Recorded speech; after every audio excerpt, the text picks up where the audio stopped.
right, this is OverDrive. We haven't been able to say this in many, many years, but Team Canada in action tonight in Montreal at the Bell Centre. Four nations face off. Let's go. Canada, Sweden, 8 o'clock. I'm Aaron Korolnek, and for Brian Hayes with my friends Jamie McLennan and Jeff O'Neill. Boys, what's going on? How we feeling? Day 2 of equal or better hosts on OverDrive. I don't know, buddy. I thought you did a great job yesterday, Great job. Great job. I refuse to accept the compliments because any of us could have done it, and it's no offense to anyone that hosts, but to say, hey, let's talk to so-and-so. How you doing, man? I know, but you had actually your outros. You teased a couple segments. I mean, you were on top of it. I was quite impressed. I'm not lying. I was a little bit early, and I brought up early in the show, if we were getting in trouble, we were going to phone a friend. You know, it would be like that game show, Phone a Friend. What was that? $1 million? Who wants to be a millionaire? Who wants to be a millionaire? Haven't we been doing this too long to get in that much trouble where we would desperately have to phone a friend? No, I felt like if we had a segment and we were just drowning, okay, let's call Gord Miller, or let's call, somebody, Mark Rowe, or call AK and be like, hey, you're coming on tomorrow. What do you make of it? But, I mean, you had it laid out beautifully. I will say, Doogie put in some pretty good work, pretty good work. Joe from the Bridge. Everybody was dialed in. I feel like, when the teacher's away, sometimes the substitute teacher can be a mess. We were the other way. We were dialed in. We wanted to make sure the show was good. Yeah. We didn't want word to get back to him that it was a complete gong show, because as much as he takes pride when he's on the show, if he gets word that it goes to hell when he's away, he's triple pissed. Yeah. So, AK, it's good to see you. Always good to see you. And let me ask you this. The big games tonight, AK, what is the one thing where you're like, I can't wait to see how that plays out? Got to be the power play, right? I mean, the level of talent that Canada has on this PP against Sweden, which is a very viable opponent. I think a lot of people are looking at this tournament thinking it's just Canada and the Americans. The Swedes are nasty. Dude, especially no kidding. I said that yesterday. The Swedes are nasty, and so is Finland. Like, Barkov's their number one centerman. He's unreal. He's an awesome player. I thought of it, too, because we're so hyper-focused on Team Canada. I kept thinking to myself, this might be crazy talk, but what if Erik Karlsson just comes alive? Yeah. Like, what if this, like, best player in the tournament? Right. Like he's had. He could be, man. He's not good. I'm just saying, Erik Karlsson has had a mediocre, with his standards, less than mediocre tenure in Pittsburgh, right? He was a rock star in San Jose that last year, 100 points, Norris finalist, all that fun stuff. If this guy turns back the clock and he gets around his countrymen, and him and Victor Hedman decide they're going to put a show on or something, like, I kept thinking to myself, there are guys who could go one way or the other to change the fortunes of their season. Yeah. I do believe Erik Karlsson is a guy who's had a negative cloud around him for the last 2 years. Well, deservedly so, though, Jamie. No, I understand. I'm not saying he hasn't earned that. I'm not saying his situation that he's been great or been a difference maker. But, he's still a hell of a player. And if he gets around his countrymen and starts to feel it a little bit, like, you better watch out there. That's my prediction on somebody who's had a poor season, who could maybe turn their season or career around. Somebody like Erik Karlsson, who's really, kind of been frowned upon in the last couple of years. Interesting to note, Karlsson not on PP1 for Sweden tonight. It's Hedman, Raymond, Zibanejad, Nylander, and Joel Eriksson Ek, which is a little bit curious. You think Erik Karlsson would be the power play quarterback, but maybe if you watched him play in Pittsburgh, AK, it's just like you see Karlsson go out there, and I've done it numerous times watching Pitt.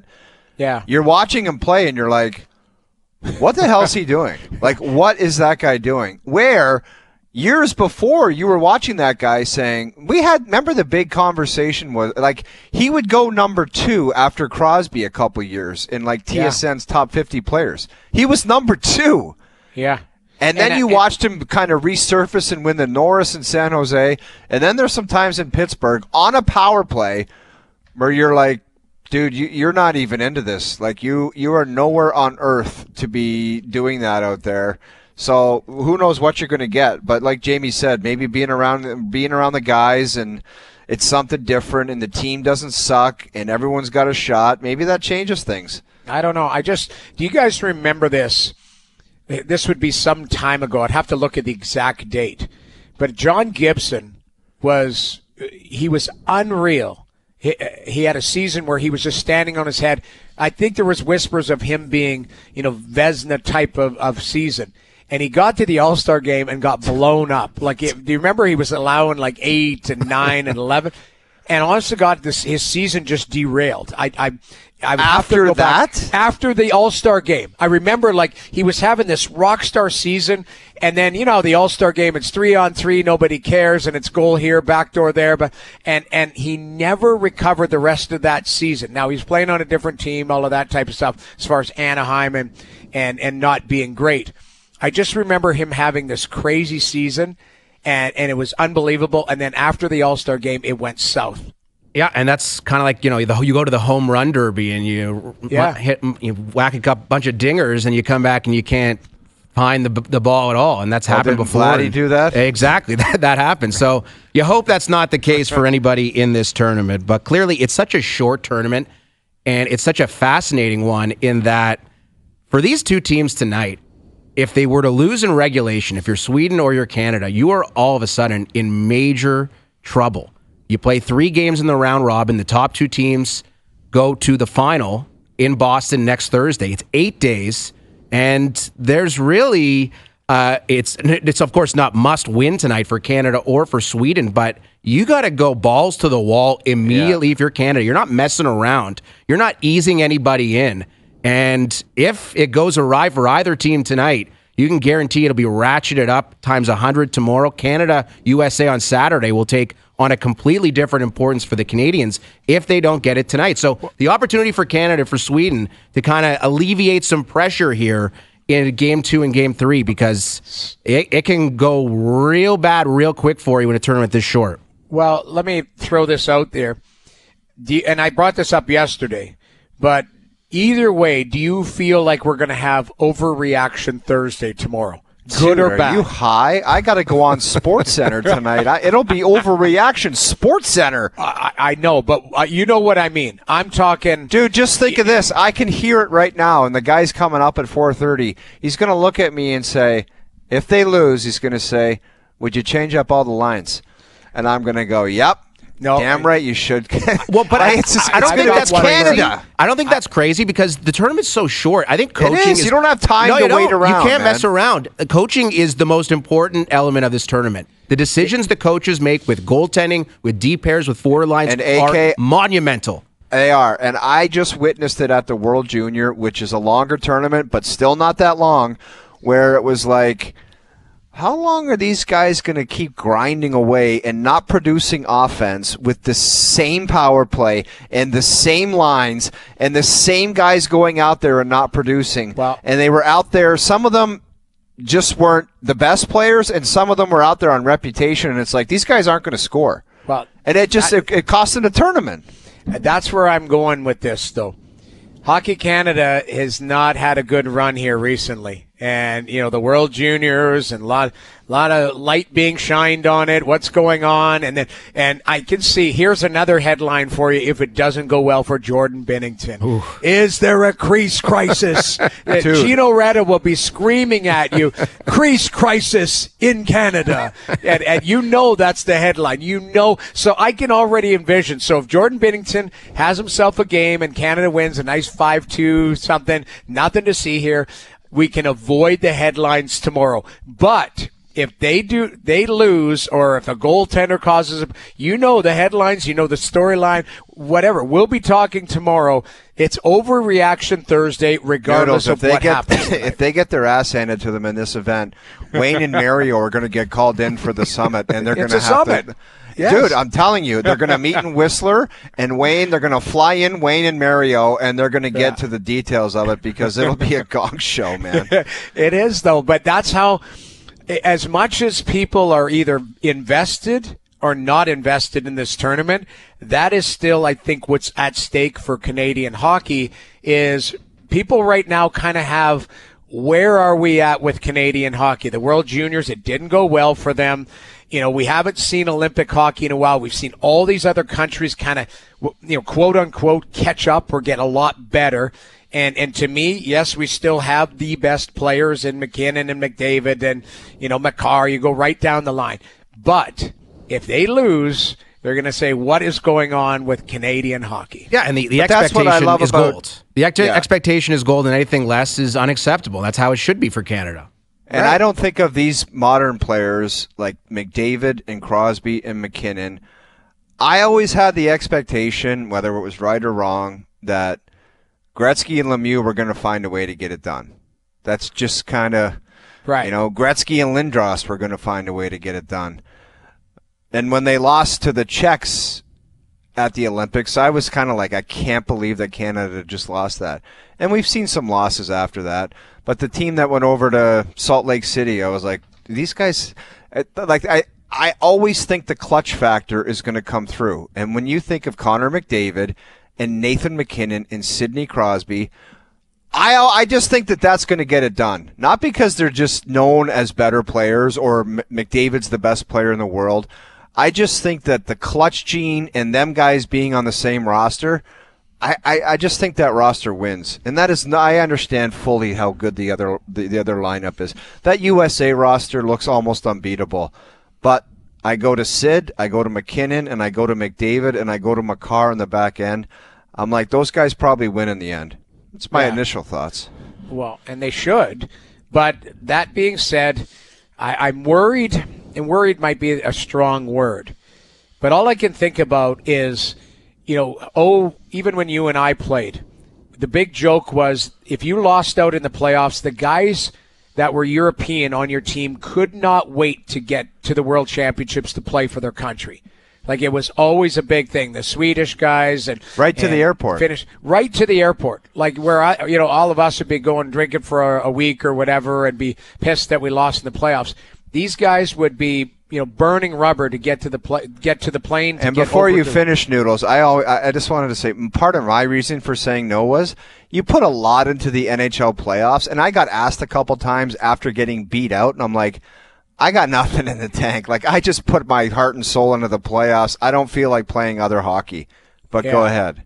No, I'm the same way. I got asked once, and I was like, I'm not going to go for 3 weeks to be a number 3 goaltender. Like, I was like, yes, it's a vacation, all that type of stuff, but I just felt like I was, tired and cranky and all of that fun stuff. But I still look at it when these countries, and I'm talking Finland and Sweden in particular because those are the 2 European ones, these guys have played together, they train together, they see each other in the summer. Like, I hope we're not underestimating them because that Finnish team knows how to play. Sweden knows how to play, and guaranteed they're hearing what we've got to say is like Canada's a favorite, then it's U.S., and then it's 2 other countries that we're not even sure they're going to be in the building. And to me, I think Sweden's going to try and make a statement tonight. What I think is so interesting about this tournament as a whole and the lead into it, let's think the last couple of months, there were a lot of doubts as to how seriously the players would take the tournament. Would it be all out for Canada and the U.S. and Sweden and Finland? The answer is clearly yes. I mean, Doughty comes back from injury. Crosby misses a couple of NHL games just to be ready for this tournament. Do you guys see Jake Sanderson was at the airport in Miami getting ready to go to Costa Rica when he got the call to replace Quinn Hughes? Like, he wanted to be there. And then we get to this Matthew Tkachuk comment made yesterday about just how important he feels this tournament is for him. And why don't we take a listen to what he had to say? The season's a long season, the regular season, and especially after the last few years with deep runs in the playoffs. And I just think coming here, like it brings me right back to the Stanley Cup Finals. The same mindset, like the same stuff leading into it, and these games to me and my team, like this is as big as it gets for us. We're talking 4 Game 7s, so we're really excited for this, and the intensity just continues to just elevate, getting close to that first game. And I'm super excited to be here. I'm super excited. You want to play in these games. This is what you dream about. These best on best, must-win games. So the intensity will ramp up very, very fast, and I'm sure it'll peak right around puck drop for us. If 4 Game 7s. Yeah, if anybody was going into this kind of half-ass, and they better have got wind of that quote, because that might change your philosophy a little bit. If you're on a different team, you're like, well, maybe this is pretty serious. Because if that guy there's saying we're playing 4 Game 7s, and that guy's a pain in the ass on a good day, and him and his brother will be out there absolutely just running over everything, and they'll be playing for keeps. I love that comment. I love the quote, and I'm sure all the organizers in the league loves the quote too, because there's no better way to kickstart a tournament to have that guy say that. Could you imagine if you're on a Finnish team and you went out pretty late and you're kind of like, we'll see how this tournament unfolds, and you're listening to that guy, going, hey, we're treating this like a Game 7. And you know what? I do believe it. Like, Matthew is a guy that's well-spoken, but he comes to play on the biggest platforms. And Brady, keep in mind, we've talked about this at length on this show.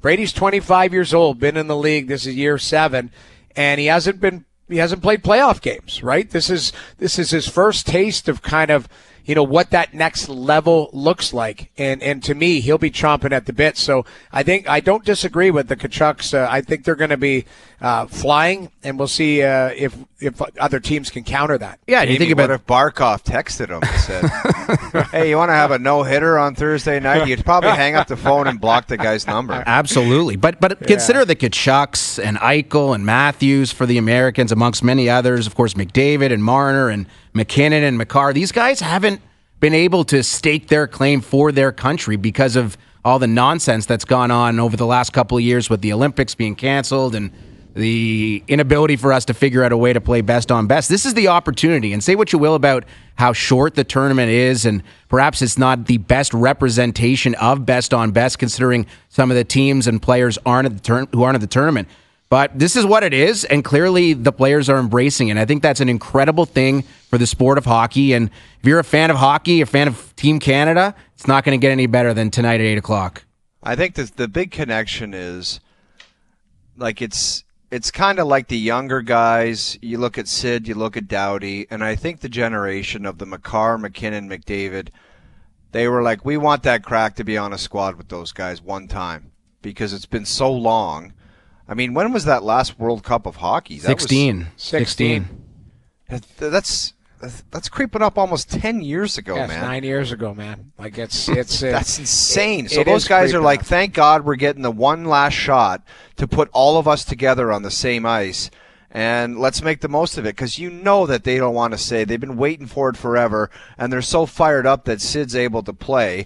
And I don't know about you guys, but I'm getting the sense that the respect for Sid and his career and everything he does and everything he brings to the table, it's kind of taken a front seat here, because they're in awe of the guy, and they should be, because he's an awesome player. I agree. I go through the league a lot. You talk to players that are older, veteran guys, and then you talk to young players. And some of them, I'll be quite honest, some of them don't know the history of the game. Now, they don't need to know, somebody like me played or whatever, late 90s, 2000s. But the history of the game where, hey, that assistant coach scored 500 goals in the league. They're like, what, that guy? Because you don't remember that the guy did it in the 70s or 80s. But I see when it comes to Sidney Crosby, I see it when it comes to legends, Ovi, and guys that they're now playing against, but they've grown up watching. There is an immense level of respect for these guys.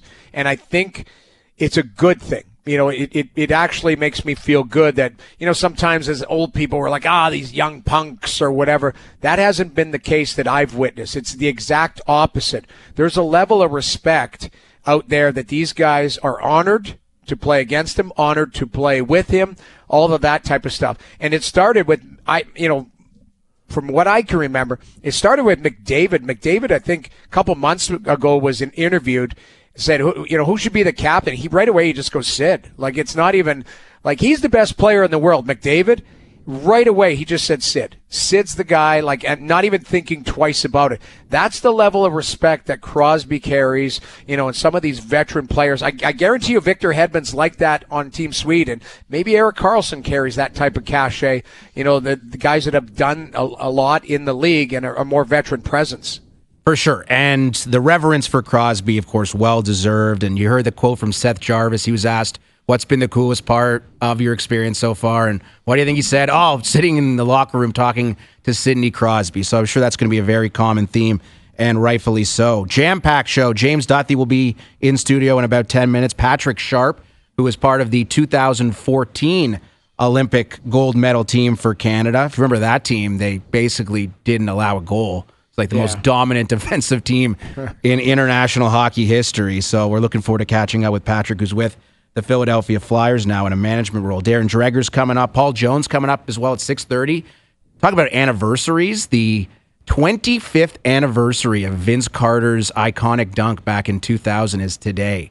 25 years since that, and they're celebrating it down at Scotiabank Arena tonight. The Raptors are hosting the Cleveland Cavaliers. So Paul Jones will be on the show in hour number 3 to discuss that. You're watching Overdrive on TSN 4. You're listening on TSN 1050. I'm Korolnek in for Hayes. That is Jamie McLennan. That's the O-Dog, Jeff O'Neill. James Duthie coming up in moments. Overdrive is brought to you by FanDuel, bringing you everything from the opening line to the final score. Aaron Korolnek in for Brian Hayes with Jamie McLennan, Jeff O'Neill ahead of Snowmageddon in southern Ontario, calling for 15 to 25. Drive in the snow. Stay off the road, please. Like it's, Might have to call the Army in again. Maybe. When Hayes gets so mad at me when I say that. I can't remember when the Army was called in, but dude, it was that like, was a long time ago. But I remember there was so much snow. They were like, get the armed guard in there, and I was like, what the hell? There was like 5 feet of snow, and I do get it. I mean, it was a national emergency, but it is just kind of funny to have to call them. But you know what? Drive safe. Yes. If you don't have to drive, don't drive. I mean, that's the underlying message to everybody. Well, it's only natural we welcome in former weatherman back in Ottawa back in the day, James Duthie, the host of many things here at TSN. What's going on with the meteorological forecast, James? I never did the weather. Oh, I should know that. I consider myself your biographer. Come on, dude. You got to know he was a weatherman if you're going to say welcome in the weather, man. I just assumed. I actually did the weather one night. Actually, my mom did the weather one night. I'll make this short story very quickly, but this is how old I am, the old tape days. And J.J. Clark, the weatherman, used to tape the late weather at 6 o'clock so we could go home when nothing was going on with the weather. And they erased the tape. So I was in the newsroom, and the anchor called me and said, James, you got to get me the weather off like the ticker because they erased the tape, and I got to do the weather in 2 minutes. And I didn't know how to work the ticker back in the day. So do you remember like the cable channels in your city used to run like remember there was a channel that like ran the news just in scrolling font, and on the bottom it would run across the bottom of the screen the weather? No, so dude, that's old, man. That's some old stuff. We're talking 1992 or something. I called my mom, and I said, Mom, you need to turn on Skyline Cable and give me the weather. And she's like, why? What's wrong, Jamie? What's going on? And I said, you just need to get me the weather now, Mom. And she's like, okay, it says 14 degrees. How was your night at work? Mom, I need the weather right now. So my mom gave me the weather, and I relayed the weather to the anchor person who read the weather. So that was the night my mom did the weather. There you go. Love it. All because some guy was lazy and wanted to tape it at 6 o'clock. Exactly. Well, I don't know how the weather is in Montreal. Probably not as bad as it is here in Toronto, at least with the precipitation. But at least they have the big Four Nations face-off kickoff tonight with the Canadians and the Swedes. What is your level of anticipation and excitement for this tournament? I was, in the months leading up, I was kind of blah a little bit, but I'm pumped. Mm-hmm. I'm like everybody else. I'm pumped to see how they play together. And, it's the one thing I think is the most interesting is how it's the shortest tournament ever, basically, right? Like we talk about the Olympics as a short tournament. This is super short. And whether they can click fast. I did a little research for you guys. I was very impressed by O-Dog's charting over the last few months on NHL games. So O-Dog, I did a little charting on 2010 and 2014, the last two best on best, because I just remembered Canada kind of starting slow in both of them. Mm-hmm. So 2010, they play Norway, the worst team in the tournament, the first game. They win 8-0. By the way, Crosby to Iginla, the first goal. So there's a little bookmark there. Nice. Iggy gets a hat trick. Second game, they win 3-2 over Switzerland in a shootout. Remember that? really poor effort. Crosby has to score in the shootout for them to win. Yes. So they were sketchy. Then they lose to the U.S. 5-3 in the next game, and that's when the country was in a minor panic. And it was after that game that on the bus ride over to Canada House, Babcock tells Luongo that it's his tournament and that he's going in for Brodeur. And they kind of righted the ship from there. They had that great quarterfinal game against the Russians and go on to win the gold. But, kind of a shaky start. 2014, they played Norway in the first game, 3-1. Iffy kind of performance. Shea Weber, Jamie Benn, Drew Doughty with the goals. Cruz over Austria was a crappy team. Then the rest of the way, they beat Finland 2-1 in OT. In the last round robin game, Doughty gets both goals. They beat Latvia 2-1 in the quarters. Remember that Shea Weber has to score with 7 minutes left to beat Latvia. And then 1-0 over the U.S. and they beat the Swedes 3-0. So that's just a long-winded way of saying that in both those tournaments, it took Canada sort of 3 or 4 games to really get going. And in this tournament, they don't have 3 or 4 games to really get going. And so I think that's the great equalizer for Sweden tonight.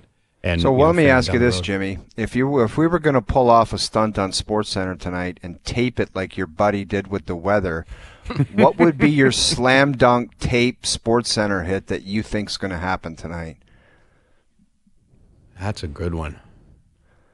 I don't. You see, I like, don't. Do you think you lead it off by O-Dog? They won 6-2. How did it happen? Greece crisis. Yeah, probably. I'd say, well, that was sketchy at times, but McDavid and McKinnon come through in the end. I don't know. That would be my best bet because I don't think it's going to be. I don't think it's going to be lopsided because that's just not the way these Canadian teams have worked starting off a tournament against a good team like Sweden. I think it'll probably be a closer game than we anticipate. So, Jimmy, that's what we were talking about yesterday. I brought it up in the last segment before you came on.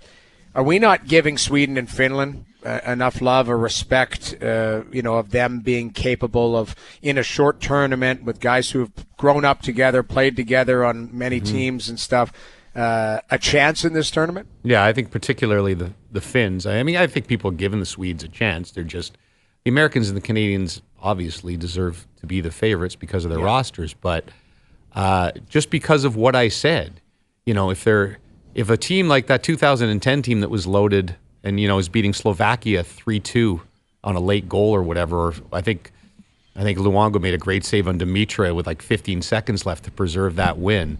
That just shows you that I think we all fall in love with staring at this roster and going, oh my God, this is unbelievable. But I think particularly with Finland, as we find out in the World Juniors almost every year, when the roster is far inferior for the most part to Canada, will have 17 first-round draft picks on there. Finland will have 2, and what'll happen? I mean, this year they beat them, but for the most part, the Finns know how to play in a short tournament like this and know how to play together. So, yes, I think that. And Finland could easily beat the Americans or the Canadians. I think all of these games are going to be closer than we expect. Having said that, now it'll be 8-1 tonight, and I'll look like an idiot. James Duthie, our guest. We were talking about how guys like Matthew Tkachuk and Jake Sanderson, Crosby, Doughty talked about the importance of them being at this tournament. And I think with guys like Crosby and Doughty in particular, they're the elder statesmen. They've been there before. They've won gold at the biggest stage for Canada. But the younger guys, and I hone in on the Americans and the Canadians, who are now the top players in the NHL, the Matthews and the Eichel and the Tkachuk boys, and of course McKinnon and Makar and Connor McDavid. I think there's an increased importance for these guys because they're representing their country at the biggest stage against their opposing best for the first time. And I think that's why it means just a little bit more than we perhaps thought it might when this tournament was first announced. It is crazy, to see some of these guys in the uniforms and know that they haven't done it since they were World Juniors or whatever. I mean, the odd World Championship when they get knocked out for a lot of these guys. But, yeah, I think you're right. And, I wondered a few months ago if the effort level was, just because, look, the playoffs are a couple of months away and, you don't want to get hurt. Definitely the playoffs is going to be is it going to be halfway between an Olympics and an All-Star game, kind of in the middle? But I think you're probably right, AK, because of those guys who've never done this before. They're going to be super pumped, no matter that it's a made-up tournament with a made-up trophy.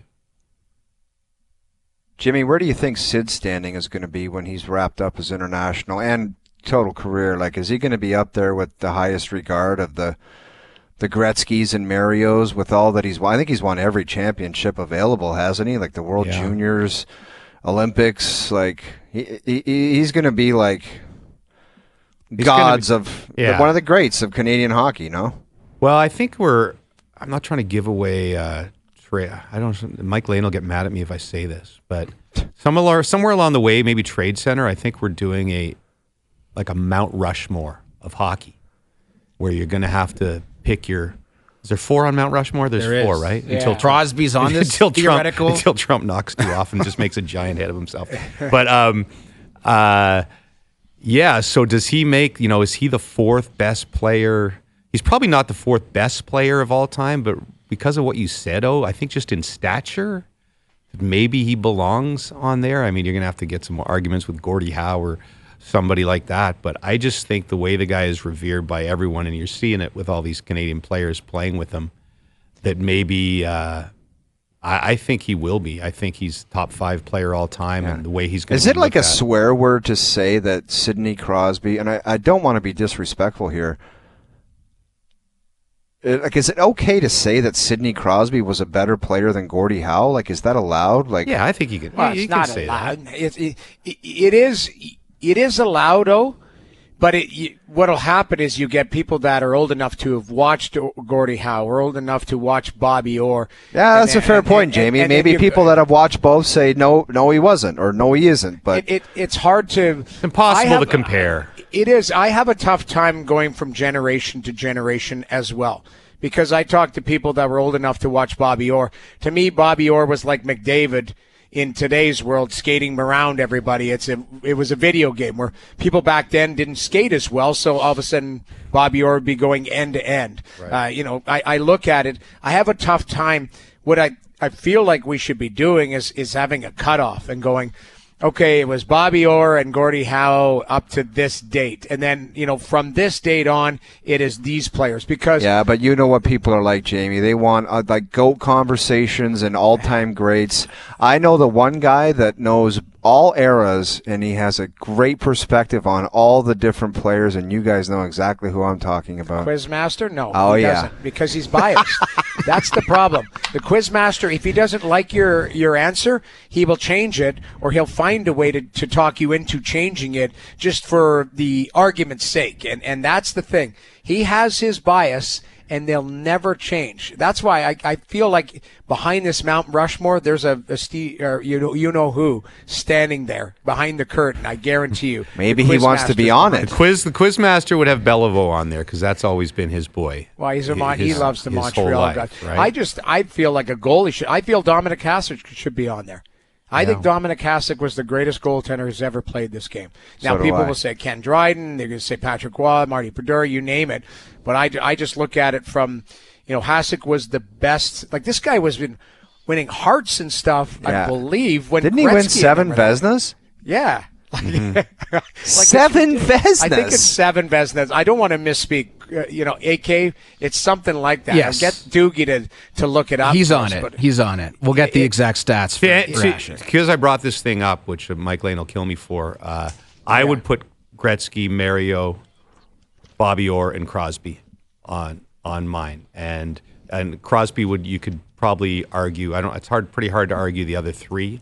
But you're right. Okay, well, who are you going to knock off in 10 years when the other guy, 97, is going to go on there? But he could be, it depends I don't know, if he only, let's say he doesn't win a cup or what. You're right, I think McDavid's a better player than Crosby. But what goes into your Mount Rushmore? This gets into the MVP debates again, right? As to what's your definition of what should be on there. But I just think, because of what you mentioned off the top, the way people revere Crosby in this country and around hockey and the respect he has, that, for now he's getting chiseled up there in my book. 6 Vezinas for Dominic Hasek, according to JP. So I asked Hearts, too. Yes, he definitely has Hearts. There's no denying it. But you think Crosby, of course, the moment we remember more so than any in 2010 in Vancouver. He was actually the MVP of the tournament in 2016 as well, the World Cup of Hockey or whatever they called it. I don't think anyone remembers that because that tournament was a little iffy. But wouldn't it be an incredibly fitting, I'm not going to call it end, because I think he's still very likely to be on the Olympic team next year, Sid. But if he was just to dominate this tournament, win MVP, awesome. lead Canada, can you think of a better storyline than that, James? Yeah, that would be awesome. I don't think it's going to happen. I kind of wonder if Makar, if this is his moment. If this is his moment, only because, look, he did it a couple years ago when they won the Cup, and he was amazing. But he still has that Colorado, West Coast, everybody in the East doesn't get to see him as much as they should. And if he is clearly the best player on the ice, which I think he has the potential to be, then this might be the one where we leave the tournament and go, oh man, maybe it's an actual question as to whether he's right there with McDavid as the best player in the game. Jimmy, do you remember him in Buffalo at the World Juniors? He scored every shift, and the coaching staff was like, it was ludicrous. We can't trust the kid. He's a bit of a wild horse out there. Right. And I was like, what the hell? He scores every time he's on the ice. Didn't he start as the seventh defenseman or something? Yeah, he was. Stupid? And they put him out sporadically, and every time they put him out there, he scored a goal. And they were like, we can't trust this kid. He's crazy out there. And all he did was score goals. Yeah. The next year, he's winning awards in the Stanley Cup. I'm like, man, they might have had that one wrong in Buffalo. Yeah. The other thing, though, is just like the whole goaltending thing, which I know you've talked about to death, is like I think it gets really real tonight. Like I think I was watching SportsCenter this morning, and they put up a font of Binnington's numbers, and then you put it next to Hellebuck's numbers, and it's a little bit terrifying. Yeah, like Binnington's like 13-20 with like an .897 save percentage, and then Hellebuck is some ludicrous number. He's got almost as many shutouts as that, and that's the part where I think it's maybe it won't play into it because it's only a few games and the defense is really good and Canada outscores the other guys, but statistically that is a bit of a terrifying comparison. I think we are. I mean, everybody. It's not the elephant in the room. It literally is the storyline heading into this, because if somehow the goaltending for Canada doesn't hold up, it's not only going to be a crease crisis. We have to have a summit. What's going on? There's no goaltenders coming up. To me, where I think Logan Thompson, who's 27 years old and should be up for a Vezina, he's just not there. And I'm not sure if I'm believing the stories online saying that the coaching staff didn't like him or whatever. It was difficult. Bottom line is they didn't choose Logan Thompson, who is arguably been one of the best goaltenders on the planet this year. Well, Jamie, the biggest part about it is as a country, we are so used to Marty Brodeur and Carey Price, Roberto Luongo and Carey Price and Grant Fuhrer, Patrick Waugh. We're so used, much like the center ice position. It's almost like we're used to the best guy at that position is a Canadian. Yeah, and it's just not that now. It's actually not close to that. It hasn't been for a while. The only defense I have of that is the goaltending has been good enough to win cups. And if you look at, I think it's 6 or 7 out of the last 10 cup winners are Canadian goaltenders. So, they're doing the job. They don't come with the brand recognition. They just don't come. You're right. It's not Marty Brodeur. It's not Roberto Luongo. It's not Carey Price. What you're getting is Aiden Hill. You're getting, is Braden Holtby into Matt Murray, into Darcy Kemper, into Aiden Hill. Like you're getting guys that are winning cups and being productive and being very good goalies. They're just not superstar brands like the other guys. And that's just the reality of it, to be honest. Yeah. They're coming, though. I mean, this is probably a bad time to say this after they stunk up the World Juniors and Canada lost in the quarters, but that Carter George and Ivan Kovac and a couple of other guys. There is a wave that is probably the best wave of junior goalies coming to the NHL within the next few years from Canada. But Robert Craig told you that. It's such a no way in hell you know that. It's called World Junior Prep. Oh, no, look at the chart he made. Remember the binder I had in front of me in the World Juniors when you would show up with a little tiny, not even a notepad. Bob and I had like binders, 400 pages, and there was this guy. I was with this guy at the World Juniors, and some guy tweeted, "Look at the difference between Bob and James and Cheryl's notes and then O-Dog's notes." And then this guy doesn't defend me. He writes the guy back and goes, he doesn't even have anything, not even a piece of paper. It's all up there. It's all up there. Exactly. You know what you're doing. You know how to Yeah. prepare. Yeah, he could have said they're all on his iPad, No. anything. He goes, there's nothing Sewer actually job. there. Yeah. So Scrap That's piece of what's making paper that's for coffee. that's you took that as a negative. That's a compliment to you. Yeah, The fact yeah. that you don't need. I need all this stuff in front of me. You have just this unlimited source of information in your brain. You're like you're like an Elon Musk type character. The wealth of knowledge. I mean, Jimmy, I brought it up too, and I want your opinion on it. Is there anybody who could turn their season around, turn their career around in this tournament that might have a renaissance kind of thing? I brought up one name. I'll throw in. That's Erik Karlsson, who's that's a really good name. I mean, dropped off. most of the guys on here have pretty good. Like, there's not a lot of guys on here who are having garbage seasons, right? Because that's why they're on all of these teams. As you look, that's the best example right there, probably. What about a Jordan? What if you just mentioned? Binnington? I was just going to say, what if Jordan Binnington Yeah. stands on his head and you're You're like, missing this a guy, layup. You're missing a layup. What if Mitch Marner is the best player in the tournament? I don't think that would shock us. Would that shock us? I know, but it's a big stage. It'll be a playoff type environment, and he can say, everybody calm down. I know how to perform under these circumstances, so just take a lap, and I'm going to bring it again in the playoffs. Well, I would say Mark Stone, and that sounds like a dumb answer too, because Mark Stone's a star in the league, but I think a lot of people have forgotten. Same deal, plays in Vegas, hurt so much over the last few years that I think that maybe we've forgotten how great he can be when he's healthy, and maybe he has a chance to be spectacular in a tournament like this, playing with McKinnon and Crosby. I mean, look at your Sens team, Jimmy. Like, if they had Mark Stone still there with those young kids.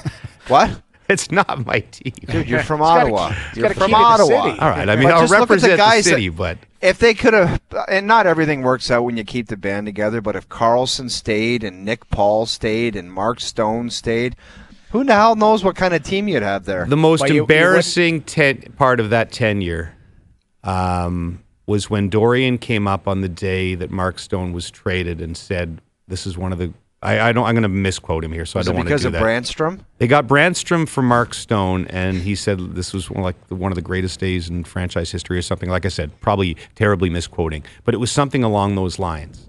And that is just... wow. Brandstrom's in the federal And everybody league knew right at the now. time Brandstrom wasn't that great a prospect. Yeah, I mean, he, on the back end, you want trees, not shrubs, and he's a smaller guy, right? Yeah. Like, the one thing I will say, though, the Erik Karlsson trade, that's Stützle. That's Josh Norris. That was a good that's- trade. That was a I really mean, good trade. Like, you look at what they got out of that whole trade as far as picks. If you follow the trail of picks and prospects they got out of that, pretty impressive. I think that's part of the core of their team. I do believe Stützle, is it Ridley Gregg with one of the picks too? Like, I can't remember, but Yeah. that one draft, he had 3 first-rounders, and he took Stützle, Sanderson, and Ridley Gregg. And all Then three that's of them a are hell of playing a for their trade. team. I don't care. Yeah. Who cares about the guy that's in the Federal League? That's a good trade. That was a great trade. James, great to see you. Thank you for coming in. It must be pleasant being back from New Orleans, entering this snow hellscape that we have here in Southern Ontario. So It is. welcome home. It's going to be a night. It will. Drive safe. Yeah, we should do a live show on the commute home with. A long show. Oh, you're coming in, right? Oh, are you? Are you coming in at some point? Yeah. I'm leaving here, my house, at 6:00 to get there for 8. I'll bring the stuff that I got for you from the Super Bowl. I'll bring it in. Dude, you better have he something. asked you for stuff? He asked No, you for I stuff? just. You better have something. I didn't It's get a different size this year. It's a large, and you better have something. I didn't get anywhere near that store. Nowhere near it. I came in late. I came in midway through the week. I would have gotten you a hoodie. I was surprised I didn't get the annual text that I get every year, AK, that says, "Give me the hoodie that Jalen Hurts is wearing right now at his press conference. Wait I'm till you not see paying." Dude, wait till you see the stunt I pull when I get to Montreal.